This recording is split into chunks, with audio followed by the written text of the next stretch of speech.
Welcome to ETF Leaders, powered by the New York Stock Exchange. Joining me today is Michael Lane. He is head of iShares U.S. Wealth Advisory at BlackRock.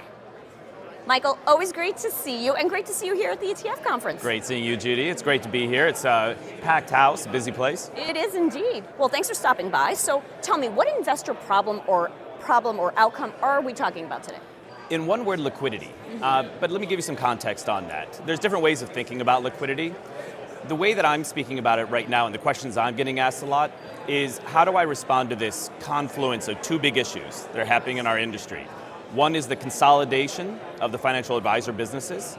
So you're seeing that in the RIA space, particularly the registered investment advisors, a lot of consolidation. And then the other side is the models, the model marketplace. It's growing part of the business where you see a significant growth, whether it's in home offices of broker-dealers, registered investment advisors, they're turning more to models. Those two trends are coming together, causing increased need for liquidity when they're trading ETFs. Okay, and how are you solving this problem? Well, the good news is, being the largest, particularly when you think about fixed income ETFs, that's one of the big issues. I'm sure you're hearing it a lot when you're interviewing people about bonds are back, yields are up, it's easier to get income. But one of the things that's really important when you think about fixed income ETFs is the liquidity of those fixed income ETFs. And how we're helping solve that problem is it's one of those where sometimes bigger isn't always better, but in this case it is. Because we have 18 ETFs that have more than $10 billion of assets in them. We have 45 fixed income ETFs with more than $1 billion in assets in them. 115 different choices.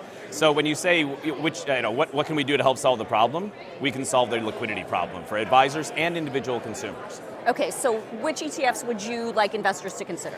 Well, it depends on what their needs are. I'm a big believer that you first have to understand what your goal is. I talk to my kids about this as first-time investors. What do they want the money for? Once you understand what your objective is, your need is, then you can start to look at what types of investments you want to purchase. If you're somebody that just wants income and very little interest rate risk right now, then I would look on the short end, and I'd look at ETFs like SHV or iCash, ICSH. Very low duration, very low interest rate sensitivity, but yielding more than 4.5%. So good income for a short period of time. If you're somebody that's concerned about interest rates going up, then that's something that you want to float with those rates and have low interest rate sensitivity. So I suggest to people to take a look at T-Flow, which is Treasury floating rates, or Float, which are corporate floating rates. Those are interesting options.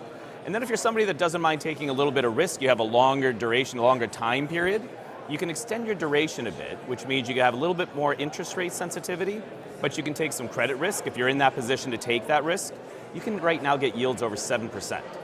So those are the three areas that I tend to talk to investors most about.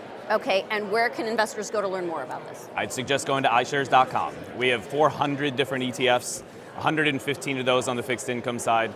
It's kind of like going to cars.com and looking for a car. You can go to iShares.com, change a few filters, and it'll suggest ones that fit your need.